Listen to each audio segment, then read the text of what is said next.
Hello and welcome to the Harrogate podcast with me, Andrew Gray. During the Harrogate podcast, it's my job to find out what on earth is going on in this wonderful place, Harrogate and district. I'm lucky to live here, I'm lucky to work here, as are many people that I've interviewed. Today, I'm delighted to have with me someone I've known for about a year now, a chap by the name of Alistair Forbes. Now, some of the business people in Harrogate may well know Alistair. He is the SME Growth Manager at Harrogate Borough Council, although his role, I think, is funded by the Leeds City Regional Enterprise Partnership, which is an absolute mouthful to say. Alistair, welcome. How are you? Hi Andrew, yeah, I'm good, thank you. Super duper. Let's get straight in. SME Growth Manager. What on earth is an SME Growth Manager?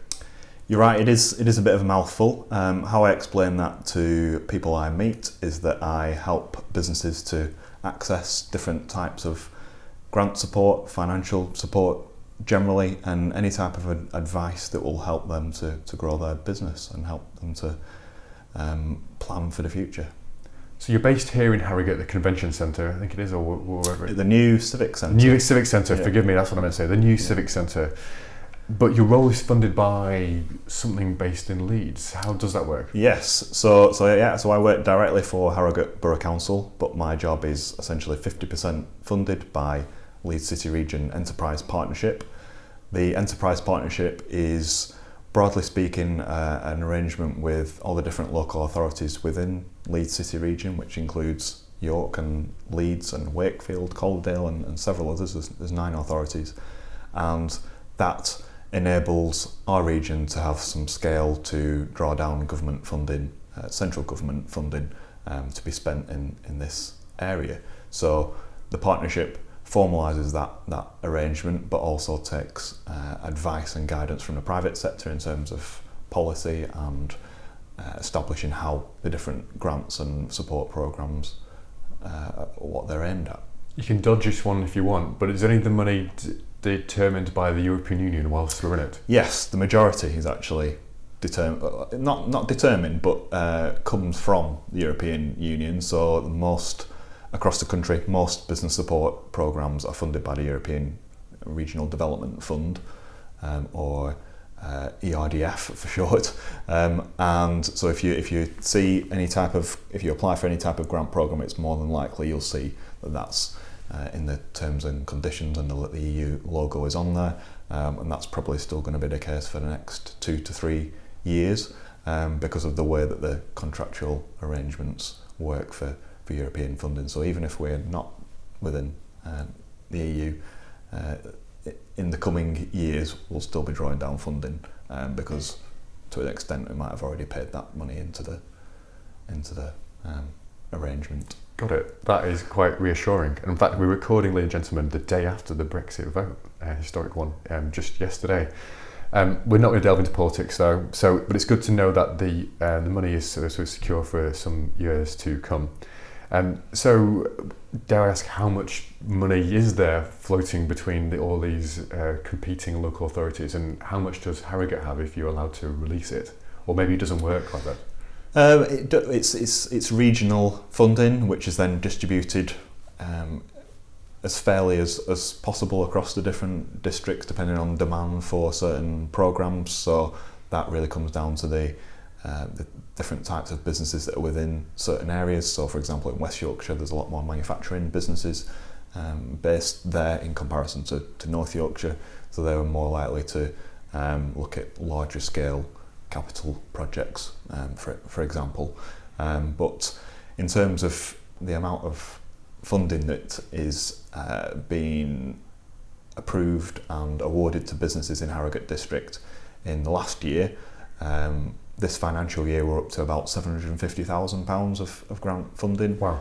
So that's against between £2 to £3 million of actual business spend, and that grant is therefore a proportion of that spend. So that gives you an idea of the scale of just the very comparatively small number of businesses that access that funding against all the people that are based within our district. So business owners in Harrogate District should be very nice to Alistair Forbes. Literally, you are essentially a kingmaker in this, or you could help someone's business go from whatever to 10 times whatever it was doing before by engaging with this scheme, or with you? Yeah, so surprisingly enough, most people are very welcoming of someone that is there to try and help them to access grants and other types of financial or advisory support, but that really translates to really my role concentrating on those businesses that are looking to create jobs, that have got real ambition for growth. An example of that would be me working with a company called Tech Buyer, which are based on...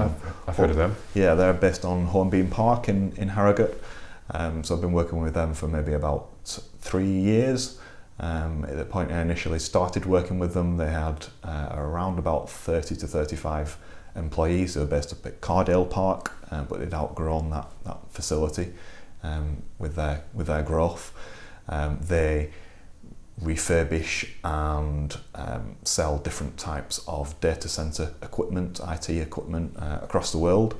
So that's a massive growth industry. So I've been working with them to support that growth in the means that it's possible, and that's seen them in the 3 years move across now, as I say, to Hornbeam Park, to a much larger facility, which they did obtain some grant support towards the cost of in a very small way, to be honest, but it was a contribution, and that's now helps them to get to the stage where they're now at about 100 employees. Wow. They're operating in several countries abroad. They've just opened an office in Australia and New Zealand. So they're a real example of a company that's bringing a lot of income into our local economy through exporting or through activity abroad, but also they're creating good jobs in our district, which means people don't necessarily have to go to Leeds or to Manchester even to find a good job in an industry that's got real growth potential. I'm most envious of your job, because you're trying to just help businesses to help the local area. Everybody wants to talk to you. You're not like the bailiffs, or you're not like the lawyers sending nasty letters. You are there to assist, and God, you must have many more stories than in the 3.5 years you've been in post. So Tech Buyer at Hornbeam Park, they're flying. They've trebled their staff numbers in, say, a few years. I'm sure in part due to some of the help that you've given, and well done for that. Do you have any other examples of how your work or your sort of team's work has helped other businesses in the area? I suppose good examples generally are more about enabling growth through supporting the kind of entrepreneurial aspect of how a business would see its plans turn out if there's the ambition there. So there's several businesses I'm working with where they've accessed private sector delivered coaching or advisory support, which has been funded through programs that I'm working on, and a good example of that is through the Strategic Business Growth Programme, which businesses in our district can still access. A lot of them have been working with people such as Peter Dickinson, who I know you've talked to and done a podcast with in the past. So people like Peter are very well experienced in working with businesses and coaching entrepreneurs and business owners and directors who have got ambition but don't necessarily have that experience of getting to where they getting to where they want to be.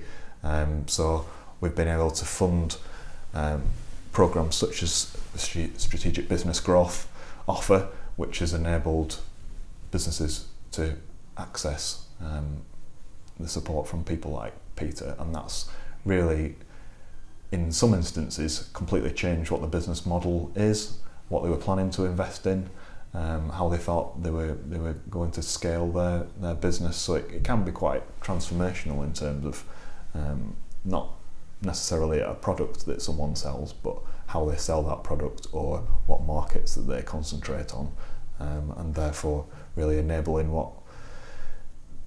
whether or not their plans for growth actually happen or not. And as many of the business coaches I've interviewed on this podcast, like Peter and Carlos Horner and Stuart Wright and Sonia Sexton, they do point out that new startup businesses have a high failure rate. So I suppose engaging with these people business coaches like Peter and others will stop that high failure rate and people's savings being down the toilet, people losing jobs and livelihoods, which are all pretty traumatic. But sort of increasing that, strike ratio, I suppose, or a success ratio. All good stuff. I think you're making the world become a happier place. So yes, that's the idea. Yep. Well done to you. But how did you get started in this role? You've been here 3.5 years. You look pretty. I shouldn't really comment on people's age, but you're not the oldest. So no. What were you doing before you took this role here? Yeah, well, I'm quite new to Harrogate. I've lived here for about 5 years. Moved across here to live with my wife and our now newborn child. Congratulations. Your accent gives you away that you are not a Yorkshireman. That's it. So I'm from the dark side of the Pennines. So I grew up in Lancashire, near Blackburn, and really my working life has been spent around Manchester, particularly, much of that in the private sector, so in management level, really on the sales and marketing side of 2 or 3 different businesses. But that gave me a lot of experience in terms of understanding how business works, but also the different limitations or issues that businesses face on a daily basis. And that's now really translated to my understanding by being based within a local authority and part of wider government, that I can understand how that whole public sector agenda works. But when I'm sat in front of someone that runs a business, I've generally got a good idea and can relate to or understand what their business limitations or challenges might be, but to the same extent also see what opportunities that they might be excited about, and I can link those 2 agendas together in terms of potential external help for growth. Thank you. And in your view then, are there any particular challenges that the businesses in Harrogate District have? Is it that we are just so close to Leeds that Leeds sort of gobbles those up in any way? Is it we are regarded as too much of a sort of retail-y, sort of Betty's-y, Turkish bathsy spa town, that there is nothing else in people's minds that people in Harrogate do? What are the drawbacks of doing business here, if any? So I would say that there are 2 big issues that businesses talk to me about in terms of their challenges or limitations for growth, and that's the first one being around the availability of commercial property. That's very much been an issue in the last few years, contributed to by the rise in a number of office properties, particularly being converted for residential purposes through the permitted development rights laws and regulations. So that's means that the amount of office space for businesses that have outgrown where they are and they need to move into somewhere larger isn't as freely available as it needs to be and that we'd like it to be. So that is a problem, but that has been balanced out a little bit more recently by developments, for example at Hornbeam Park, and I mentioned about Tech Buyer moving there, so that was a key reason for them staying within the district. It might have been that, as I say, when they outgrew Cardell Park, that they might have moved to North Leeds or to York or wherever to facilitate their growth, but because they were able to move to Hornbeam, we've managed to keep hold of them. So that's a big ongoing challenge. And the second one is really around skills and people. So lots of businesses talk to me about how they have issues trying to recruit people with the right skills. That's definitely hits certain businesses and industries more than others. So for example, people working in the, broadly speaking, digital and creative sector, perhaps culturally and from a point of view of house prices, lots of reasons that they might prefer to work in the centre of Leeds or in a city as opposed to our lovely spa town. And we have found that some website agencies, for example, have moved into Leeds out of Harrogate, or that's where their expansion has been. So that does seem to quite often come down to those businesses' ability to attract new people to come on and work for them, and for those people to move to the area, particularly if it's a more junior or early stage role. So that's something that is being addressed in terms of support for helping businesses to train and upskill staff, but also the support that there might be for looking at recruitment of younger people, particularly because that is an issue and a challenge for our economy in terms of the number of young people that live here. Touching on the digital question, I think you helped to run, is it Digital Harrogate? Harrogate Digital. Harrogate Digital. The other way around. Yeah. All the way around. Yeah. Tell us about Harrogate Digital. So that's something that we set up particularly with Paul Berwin from Berwin Solicitors, who you obviously know well, and that was relaunching, reinvigorating a concept whereby there was a need or a demand from businesses in the broad digital creative tech industries that they didn't feel that they had somewhere to network, to meet other people through meetings or events in Harrogate. They felt they would have to go to Leeds or further afield to meet other people that they might work with or that they can relate to. So we found it really useful to set that concept up, and we've run lots of different events with lots of different subjects. Next one that we're setting up, so we've just finalised really, is a partnership event with Harrogate Film Festival. So thanks to Adam Chandler, who is the main organiser of Harrogate Film Festival. So we are running an event with them to look at the real impact of what the booming TV and film production industry is, and how that could impact on businesses based within Yorkshire. Particularly with Channel 4 moving to Leeds soon. Exactly. And you expect some of their executives would probably live in this area, you'd guess, and then it's probably quite an exciting time then for Harrogate Digital Harrogate. Yeah. And I see on LinkedIn a hashtag for Silicon Dale, which I like, Silicon Valley, Silicon Dale. Is that just a hashtag, or is there more to it than just a hashtag? There is a bit of substance there. Obviously, it is a hashtag, but we know that it's very under-recognised that the number of technology businesses that have grown and started in Harrogate has some real value.